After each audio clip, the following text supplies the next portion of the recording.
Fraser Health says physician staffing challenges are to blame for the service disruptions this weekend. The health authority announced the ER closures were in effect between 9:30 Saturday night and 7 a.m. Sunday, then again Sunday night until 6:30 Monday morning.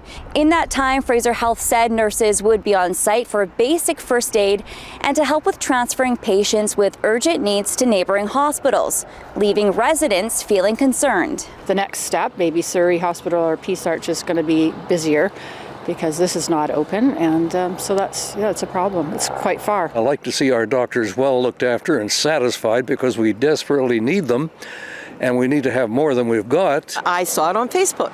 That's the only way I saw it, and then all my friends started texting and saying, "Did you know it was closed?" And so it's really a shock. Delta Mayor George Harvey says he wasn't aware of any doctor shortages at the hospital, only that ERs have been full, and that he received no information about closures ahead of time.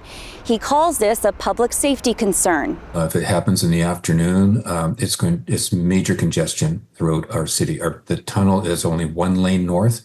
And of course, Alex Fraser is jammed at that time too. So my concern is if it's 24 hours, we have a serious problem here in Delta. Meanwhile, the Ambulance Paramedics Union says they learned about the closures through social media. It's kind of troublesome to us that we weren't informed. So it's our understanding that BC EHS was informed sometime before the tweet came out, but absolutely none of that trickled down to our membership. The province says it's continuing to work on filling the healthcare worker gap in BC, which includes recruiting internationally trained professionals. In the last 6 months, we've actually seen the number of service interruptions come down 40% compared to the 6 months before that. But I know that that's hard to hear if you're, say, living in Delta and your emergency room has been temporarily closed for this first time. Fraser Health could not make anyone available for an interview, but says in a statement it's committed to addressing staffing challenges and filling vacant shifts. Michelle Morton, CBC News, Delta.